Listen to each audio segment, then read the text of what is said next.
এখনও কিন্তু বাজারে আমরা আছে, আমরা শেষ হয়নি। আমি সেদিন বাজারে গেছিলাম, দেখতে পেলাম আমরা এখনও বাজারে ঘোরাঘুরি করছি। নমস্কার, আমি পলাশ বলছি। পলাশ কিচেন বেঙ্গলে আপনাদের সবাইকে স্বাগত। আমি আজকে সবার সাথে শেয়ার করব টক ঝাল মিষ্টি আমড়ার চাটনি। চলুন তাহলে আমড়ার চাটনি বানাতে আমি কি কি নিয়েছি একবার শেয়ার করি। এই হলো সমস্ত উপকরণ। আমড়াটাকে ভালো করে ধুয়ে নিয়েছি। আমি এখানে সাদা তেল দিয়ে বানিয়েছি, আপনারা চাইলে সর্ষের তেল দিয়ে বানাতে পারেন। নিয়েছি 5 ফোড়ন, তেজপাতা, শুকনো লঙ্কা, গুড়। আমি এখানে চিনির পাউডার নিয়েছি, আপনারা গোটা চিনি নিতে পারেন।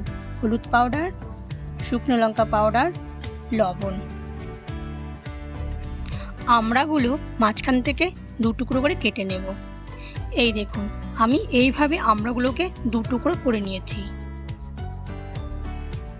এবার আমড়াগুলোকে হালকা একটু সেদ্ধ করে নেব। গ্যাস অন করেছি।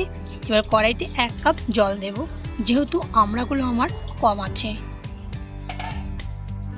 কেটে রাখা আমড়াগুলো জলের মধ্যে দিয়ে দেব। ছোট 1 চামচের লবণ, সামান্য পরিমাণে হলুদ পাউডার। 3 থেকে 4 মিনিটের জন্য আমড়াটাকে সেদ্ধ করে নেব। 4 মিনিট হয়ে গেছে, গ্যাস বন্ধ করে দেব। আমড়াগুলোকে জলের থেকে তুলে নেব।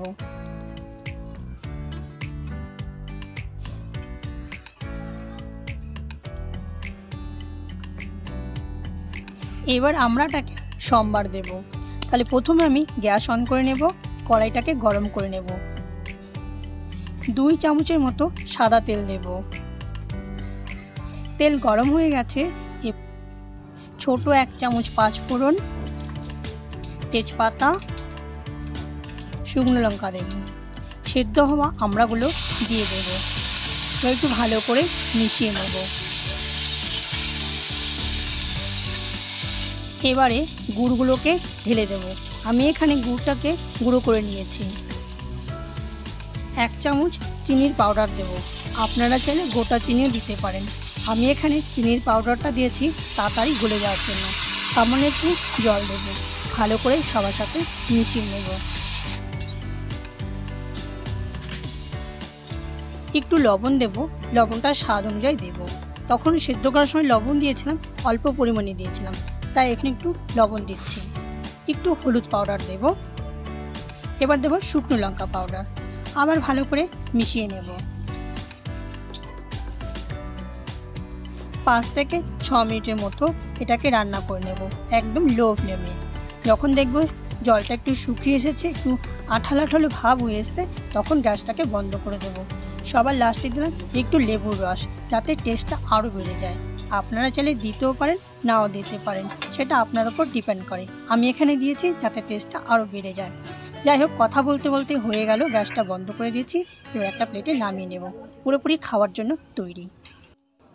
স্বাদটা বাড়ার জন্য ভেজে রাখা জিরে পাউডার, ধনে পাউডার উপর দিয়ে ছড়িয়ে দেব। পুরোপুরি তৈরি হয়ে গেল আমার টক ঝাল মিষ্টি আমড়ার চাটনি। আজকের ভিডিওটা যদি আমার ভালো লাগে তাহলে অবশ্যই পলাশ কিচেন বেঙ্গলের সঙ্গে থাকবেন। আবার আপনাদের সঙ্গে দেখা হবে নতুন একটা রেসিপিতে পরবর্তী ভিডিওতে। পুরো ভিডিওটা দেখার জন্য আপনাদের অসংখ্য ধন্যবাদ। ওকে ফ্রেন্ড, টাটা।